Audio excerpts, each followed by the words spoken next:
Hello guys, welcome to our channel Global Hub Talks. Today we want to bring you a small history about Iran.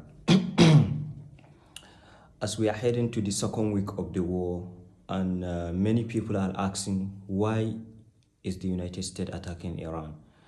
Iran is not in the in the Western Hemisphere. Why? Here is what most Americans used to say, that Iran used to say death to America, death to Israel, and they attack them based on that slogans. So I'm going to give you a small history about Iran and why they always say death to America and death to Israel.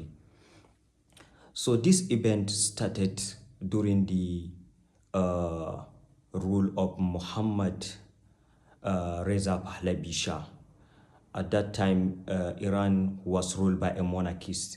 He was called Shah during the 1940s. So during the 1940s, Mohammad Reza Pahlavi Shah became the Shah of Iran, and at that time there was a huge chunk of oil in Iran. Iran has huge chunk of oil, and British at that time was the superpower of the world. They make a deal with the Shah.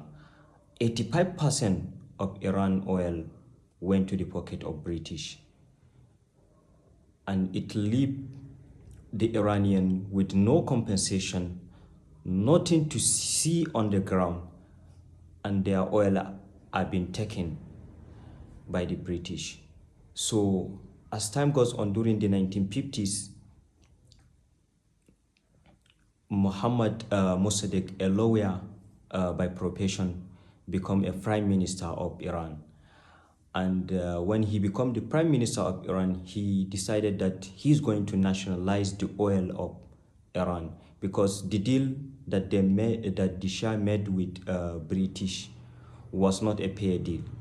So he decided to nationalize the oil of Iran. After he nationalized the oil of Iran, the British were very angry.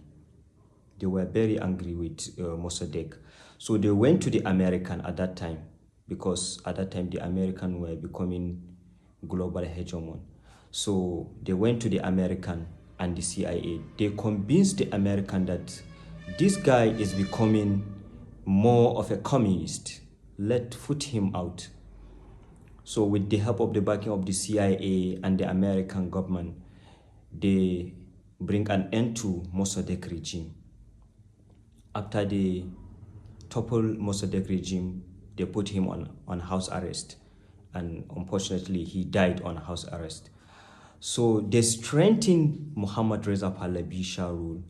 They give him more power, more freedom, to the extent level that Mohammad Reza Pahlavi Shah brutally killed many civilians. He brutally killed many civilians in Iran.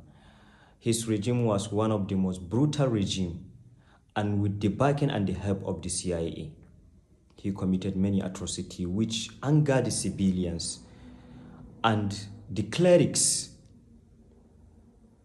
began to rise. They began to, protest against the Shah rule slowly. And as time goes on, another revolution began. They were able to topple the Shah regime. And as you know, Ruhollah Khomeini became the supreme leader of Iran. So when Ruhollah Khomeini became the supreme leader of Iran, he decided to bring a lot of changes to the Iranian system of rules. As you know, as time goes on, it led to a level that the American empower Saddam Hussein. They give him weapons, a lot of ammunitions, even chemical weapons. He attacked Iran for more than, I think, 5 to 8 years. The war waged on for almost 4 to 8 years, something around that. So I cannot remember the numbers of the years. It slipped my mind.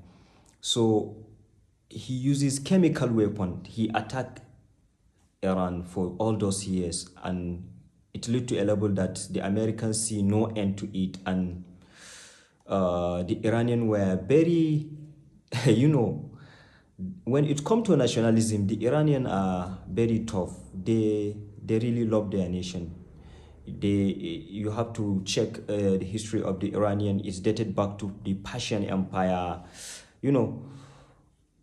So they are very, proud of their nation. So the war keep waging on to the S level that the American has to end the war. And so you have to understand, before the war, before even the revolution with in Iran, during the Shah rules, British make an agreement with Iran to supply them with helicopters, military equipment, which even the former Prime Minister of British claimed that they received the money from Iran, but they refused to pay them. They refused to give them the helicopters. Even after the revolution, they refused to give them. And you have to understand, in the case of Israel, the Iranian government during the time of the Shah, they make an agreement with the Israeli government during that time for a nuclear, enrichment agreement. But after the revolution, the Iranian realized that the Israeli have used them, no knowledge of how to make the weapons, and the British have used them, the Americans have used them. So all this accumulated after during the Saddam Hussein campaign. They come to the realization that all these people have used them all this time. They have not benefited in any relationship with them. So at the end of the day, the Iranian government under the leadership of Khomeini, they understand that they have to go to a period where they have to industrialize themselves. They have to build their own weapons by themselves. So that's what happened. That is the reason why they always claim death to America, death to Israel. You have to understand the temper, the anger. All these years, the Americans backed the Shah to kill many of them, many of their civilians, massacre them, one of the most brutal regime. What about the Israeli? The Israeli did this almost the same. And you have to understand all this decapitation strategy that the Israeli have been using, killing their generals, killing their peoples. All this, and on top of that, you put sanctions on them, which really cripple their economy, put them into hardship. So guys, this is the summary of what happened in Iran.